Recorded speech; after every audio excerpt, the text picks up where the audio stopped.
Limited liability partnership act 2008 LLP act को MCQs के माध्यम से मैं रिवाइज करवाने वाला हूं। तो स्टार्ट करते हैं। Question first, LLP is a, option A artificial legal person, option B fictitious person, option C both and option D none of these. LLP क्या होता है?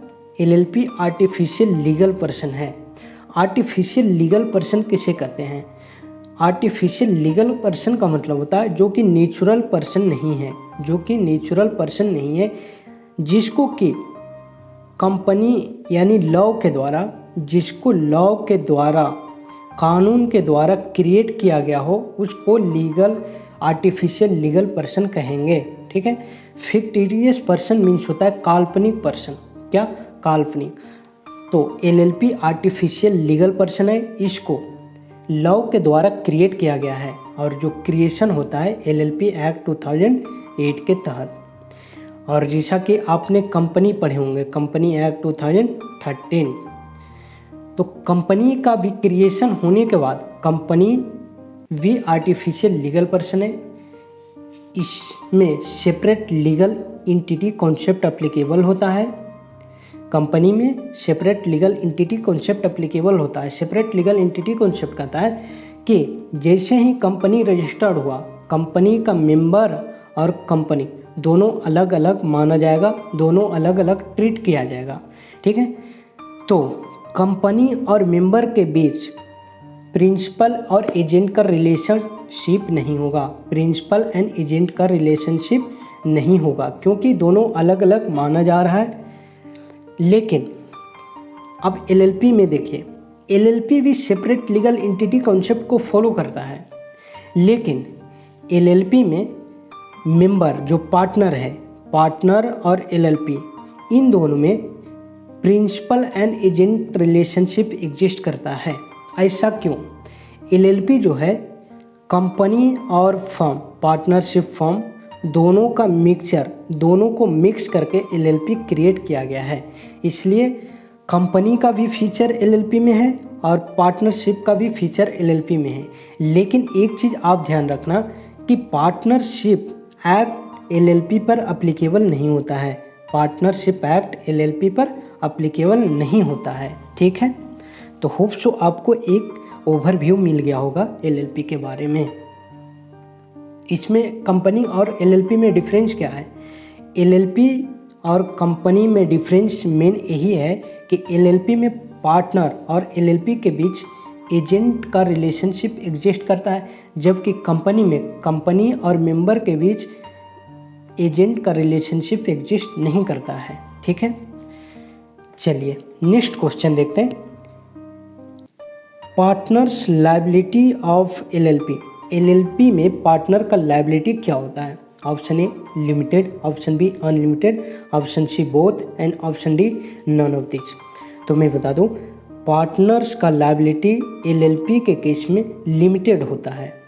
जैसा कि मैंने अभी बता रहा था कि फर्म एंड कंपनी का फीचर दोनों एलएलपी में मिक्स किया गया है।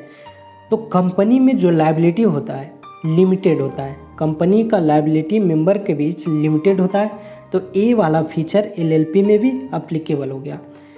और फर्म में क्या होता है? फर्म और पार्टनर्स के बीच दोनों एग्जिस्ट करता है प्रिंसिपल एजेंट का रिलेशनशिप, इसलिए पार्टनर का लायबिलिटी अनलिमिटेड होता है। पार्टनर का लायबिलिटी अनलिमिटेड होता है, लेकिन ए फीचर, पार्टनर वाला फीचर एलएलपी पर एप्लीकेबल नहीं हुआ। किसका एप्लीकेबल हुआ? कंपनी का फीचर, लायबिलिटी वाला जो फीचर है कंपनी वाला अप्लाई हो गया एलएलपी पर। ठीक है। एंड बाकी आप समझ के होंगे। चलिए नेक्स्ट क्वेश्चन की ओर चलते हैं। Partners of LLP is a. LLP का पार्टनर क्या कहलाता है? Option A agent of LLP, option B agent of other partners and option C both and option D none of these.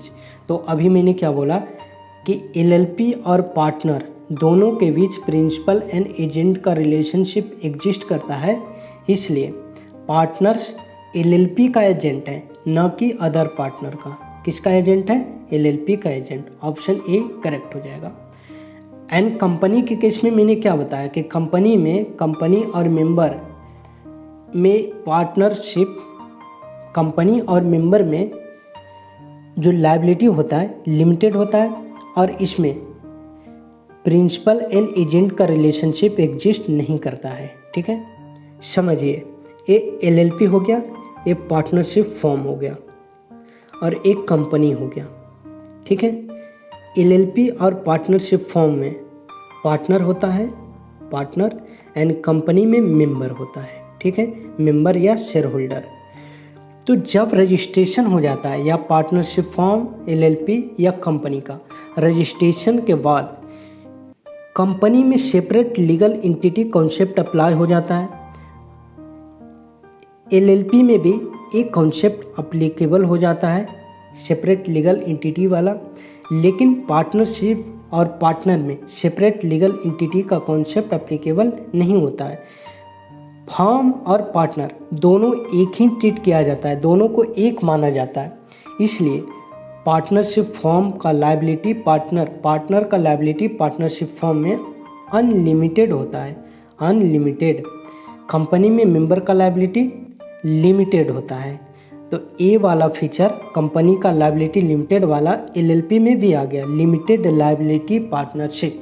तो एलएलपी में भी पार्टनर का लायबिलिटी लिमिटेड होगा। दूसरी बात, फर्म और पार्टनर को जब एक ट्रीट किया जाता है, इसलिए फर्म और पार्टनर के बीच प्रिंसिपल एंड एजेंट का रिलेशनशिप एग्जिस्ट हो जाता है और ये वाला कॉन्सेप्ट एलएलपी पर भी अप्लीकेबल हो गया। तो एलएलपी और पार्टनर दोनों के बीच प्रिंसिपल एंड एजेंट का रिलेशनशिप एग्जिस्ट हो जाता है, लेकिन कंपनी सेपरेट लीगल एंटिटी है और इसमें मेंबर और कंपनी के बीच प्रिंसिपल एजेंट का रिलेशनशिप एग्जिस्ट नहीं होता है। ठीक है, याद रखना है, प्रिंसिपल एजेंट का रिलेशनशिप एलएलपी में और फर्म में अप्लीकेबल होता है, कंपनी में नहीं। Next question, partners contribution in case LLP. LLP में पार्टनर्स का कंट्रीब्यूशन क्या कहलाता है? Option A tangible, option B intangible, option C both and option D none of these.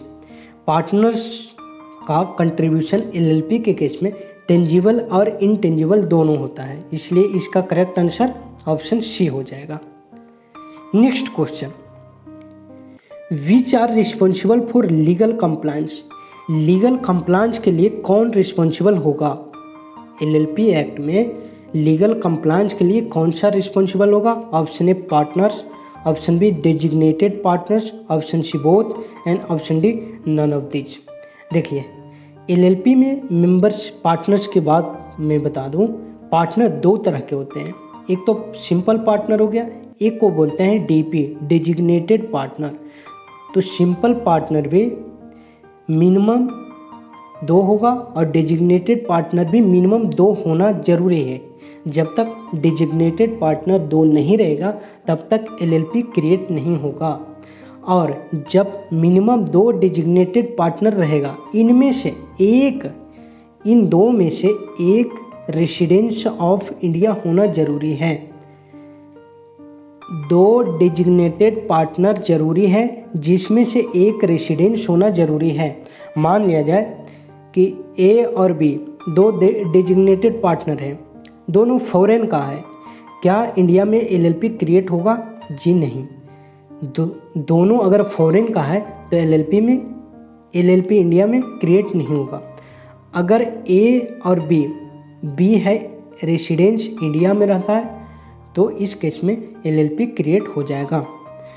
दूसरी बात, एलएलपी के केस में जो कार्यभार होता है, कंट्रोल एंड मैनेजमेंट जो करता है, वो कहलाता है डेजिग्नेटेड पार्टनर। जिसे कि कंपनी में आप पढ़े होंगे, कंपनी में जो कंट्रोल एंड मैनेजमेंट करता है उसको कहते हैं डायरेक्टर।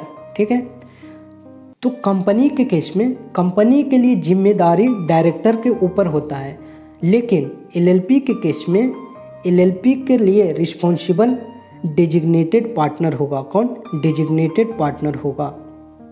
देखिए, कंपनी में मेंबर क्या होता है? मेंबर होता है। इसी तरह एलएलपी में पार्टनर होता है। तो कंपनी के जिस तरह से मेंबर है उसी तरह एलएलपी का पार्टनर है। डेजिग्नेटेड पार्टनर जिस तरह से कंपनी में डायरेक्टर है और जो काम डायरेक्टर करता है वही काम एलएलपी एक्ट में डेजिग्नेटेड पार्टनर करता है। इसलिए कंपनी के केस में डायरेक्टर रिस्पॉन्सिबल होता है और एलएलपी के केस में डीपी डेजिग्नेटेड पार्टनर रिस्पॉन्सिबल होता है। Next question, LLP can be create for purpose of. LLP किस पर्पस से क्रिएट किया जाता है? Option A earn profit only, option B charitable purpose, non economic purpose, both, none of this.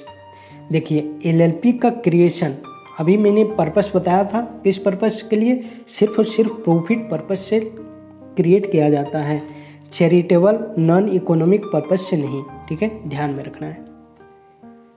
Next question, power to investigation the LLP, power to investigation the affair of LLP by. LLP को कौन investigation कर सकता है? Option A central government, option B state government, option C both, option D none of this.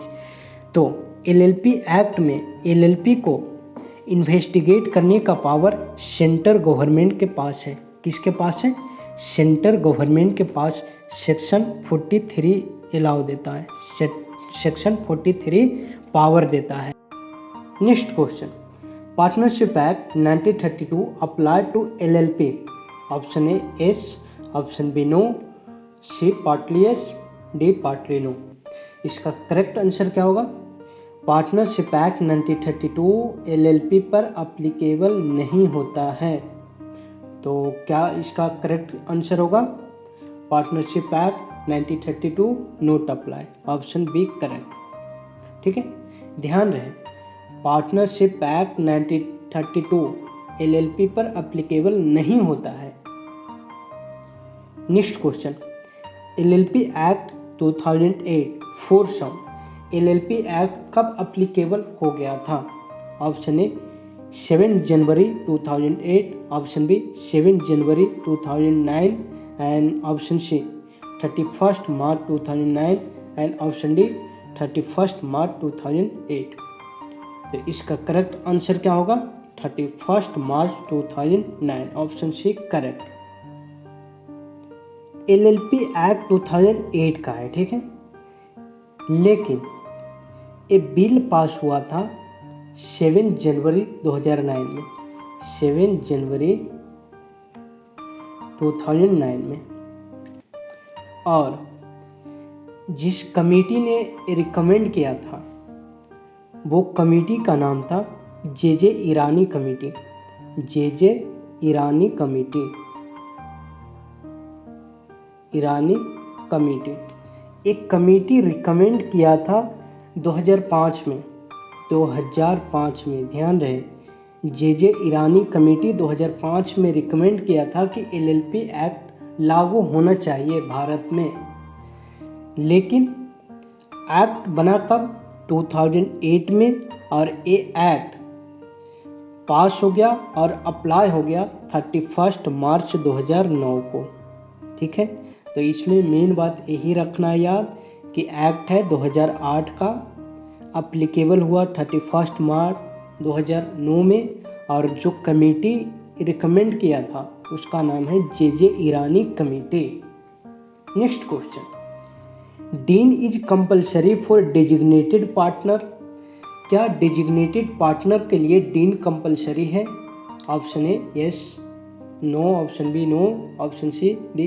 देखिए डीन का full form होता है डायरेक्टर आइडेंटिफिकेशन नंबर। तो यहाँ पर गलती से डीन लिखा गया है, इसको डी पिन कीजिए, डी पिन नंबर, PIN। देखिए डीन होता है कंपनी में डायरेक्टर बनने के लिए डीन कंपलसरी है। ठीक है, कंपनी में डायरेक्टर बनने के लिए डीन कंपलसरी है। लेकिन एलएलपी के केस में डेजिग्नेटेड पार्टनर बनने के लिए डी पिन कंपलसरी है, डी पिन कंपलसरी है। डीन का फुल फॉर्म होता है डायरेक्टर आइडेंटिफिकेशन नंबर और डी पिन का फुल फॉर्म होता है designated partner identification number, designated partner DP for designated partner, IN for identification number.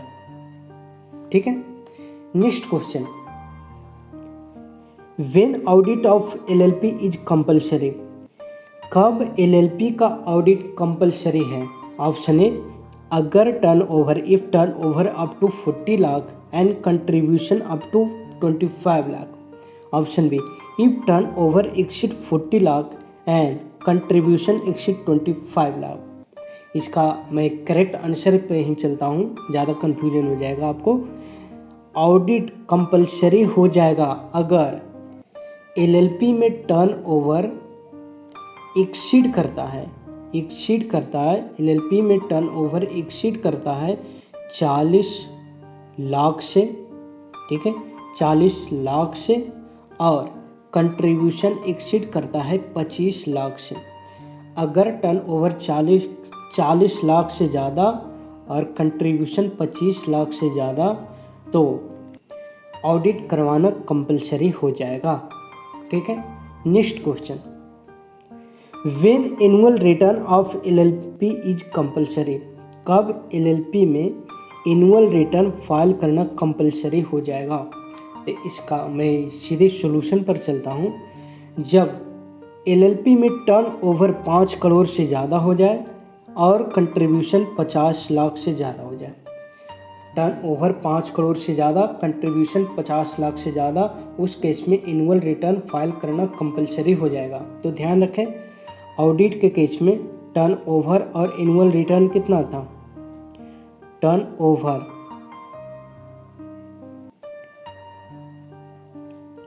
तो ध्यान रखिए, ऑडिट के केस में टर्नओवर एंड कंट्रीब्यूशन कितना था? 40 लाख से plus turnover and contribution 25 lakh plus. यही एनुअल रिटर्न के केस में, टर्नओवर हो जाएगा 5 करोड़ प्लस और कंट्रीब्यूशन 50 लाख प्लस। ठीक है। तो होप सो आपको समझ में आ गया होगा। तो आज के लिए इतना ही। अगले वीडियो में मैं किसी और एक्ट को, यूनिट 9 वाले ही किसी और एक्ट का इसी तरह क्वेश्चन वाइज रिवाइज करवा दूंगा पूरे एक्ट को। तो आशा करता हूँ आप लोग को वीडियो पसंद आया होगा। अगर पसंद आया है तो वीडियो को लाइक कीजिए, चैनल पर न्यू है तो सब्सक्राइब कीजिए। धन्यवाद, thank you, bye bye, take care.